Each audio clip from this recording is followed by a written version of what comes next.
Many historians fondly remember Florence Nightingale as a pioneer of professional nursing, the ultimate patient care advocate, and the tireless military nurse. Florence Nightingale's most unknown, yet most important contribution to medicine had more to do with mathematical statistics than bedside care. Florence Nightingale revolutionized healthcare by counting the dead.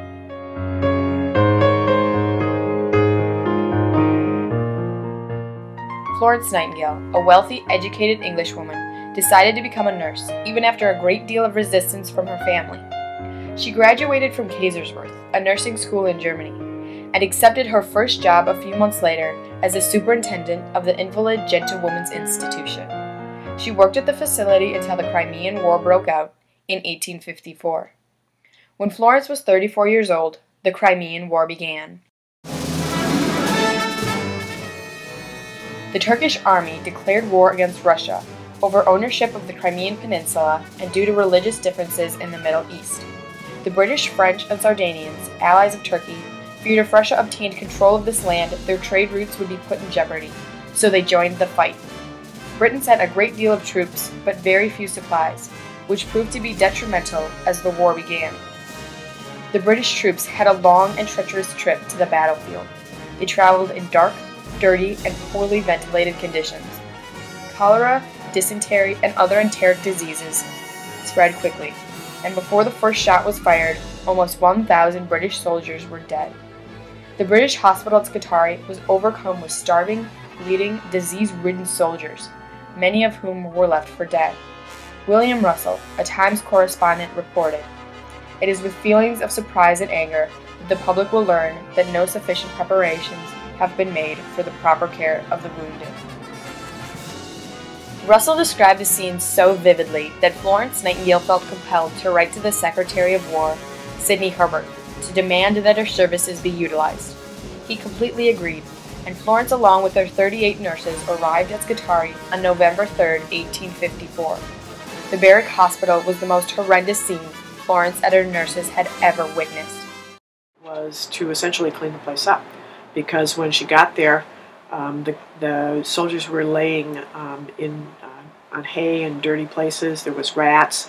The sewers and the bathrooms ran right through the barracks, and it was just a very filthy environment. After she assessed her scene, Florence stated, "I stand at the altar of murdered men, and while I live, I shall fight their cause." Florence quickly realized that she did not have even the most basic necessities required to run a hospital. There was little food, and the barracks were not supplied with soap, towels, cloths, or clothes. Bed linens were not changed from one patient to the next, even after a man died in that bed. The soldiers were still in the clothes they wore on the battlefield. Barracks that were built for 1,700 men now contained 4,000. Disgusted by her surroundings, Florence set up a fund in England and collected over £50,000 for supplies. As soon as supplies arrived, the nurses changed bed linens, washed clothes, dressed wounds, cleaned floors, conducted patient rounds, and fed the hungry. All these tasks were not performed until her arrival. Dr. Menzies, the lead doctor in the Scutari barracks, told Florence, "Few men would have the courage to do what you have." In conjunction with Nightingale's efforts, England's Sanitation Commission arrived at Scutari and cleared out debris and waste from the sewer system. The mortality rate was 42.2% when Nightingale arrived at Scutari. Because of her numerous hospital reforms and the Sanitation Commission's contribution, the rate dropped to 2% by the war's end.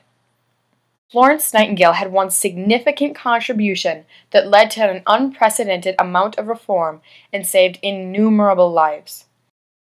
By inventing the first statistical graph to represent mortality data, Florence Nightingale revolutionized the British military healthcare system.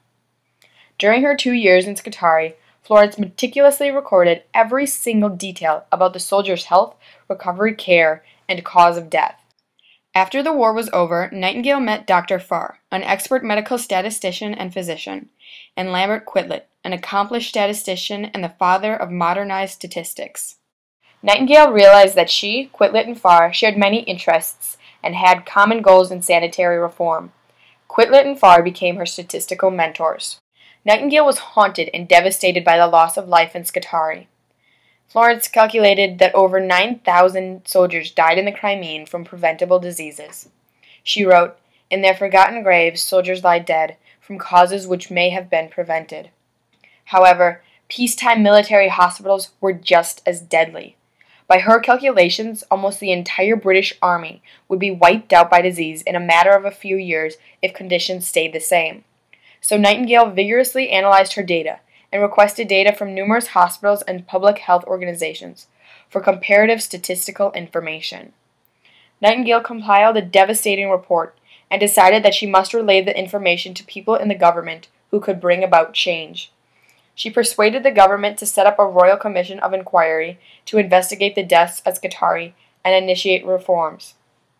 Fearful that people who were not statisticians would not take the time to read her 800-page report or her large amount of tabled data, Nightingale knew she had to present data differently than before. The usual thing around Florence Nightingale's time was just to produce tables and tables of figures. I mean, absolutely really tedious stuff that, unless you're an absolutely dedicated statistician, it's really quite difficult to spot the patterns quite naturally. But visualizations, they tell a story. They tell a story immediately. Florence consulted with Dr. Farr and invented a graphical picture that has cemented her name in statistical history books, the polar area graph. Florence Nightingale's polar area graph described the causes and times of death in great detail. Mortality and disease statistics were recorded by month. The blue wedges represented the soldiers who died from preventable diseases. The smaller red wedges were deaths that resulted from battle wounds, and the black wedges represented deaths from accidents and other causes. It was obvious that the number of deaths from disease far outweighed the number of deaths from battle wounds or accidents. This unique graph showed that after her reforms were implemented and the sewers were cleaned, the death rate dropped 20% immediately and then continued to drop until the war's end. Nightingale's statistical graphs were so clear that policymakers found them hard to ignore. Nightingale prepared a comprehensive list of suggestions to improve sanitary commissions based on data reflected in her tables and graphical charts. The report contained diagrams and plans with architectural details. Her final report to the Royal Commission would prove to be one of Nightingale's best statistical works. After reading Florence's report, the Royal Commission formed 4 subcommittees and implemented numerous changes to Army hospitals, such as proper drainage and a clean water supply to improve ventilation, heating, and food preparation. Subsequently, the death rates from disease in one military hospital alone dropped from 69 per thousand to 18 per thousand. Nightingale also proposed and won the right to reorganize the Army's procedures for gathering medical statistics, and she established a military medical school. These ideas and reforms were so successful and so far-reaching that hospital and military personnel from many other countries wrote to her for advice. Her statistical analysis and ideas on sanitation reform even influenced doctors and nurses during America's Civil War. Government statistics would never be the same again. Nightingale's polar area graph was routinely published and distributed by policymakers to understand the devastating effects of disease on the soldiers in the British Army. Nightingale later developed other graphs. This resulted in the adoption of the Sanitary Code, which led to substantial reform in barracks construction, diet, and the provision of medical and nursing services. Nightingale, with the collaboration of her mentors, created a uniform criteria that all hospitals must use to report diseases and mortality. Nightingale went on to create numerous proposals in healthcare policy, all stemming from her experience in statistics. Nightingale won numerous awards, and she was known as the pioneer in the collection, interpretation, and graphical display of descriptive statistics and foremost expert in hospital and sanitation reform. All of these reforms were possible because of her incredible ability to create pictures from numbers so the whole world could see healthcare through her eyes, and she did it all for the poor and those she left behind at Scutari. I hope my voice sings perpetually the great wrath of my life. God bless my dear old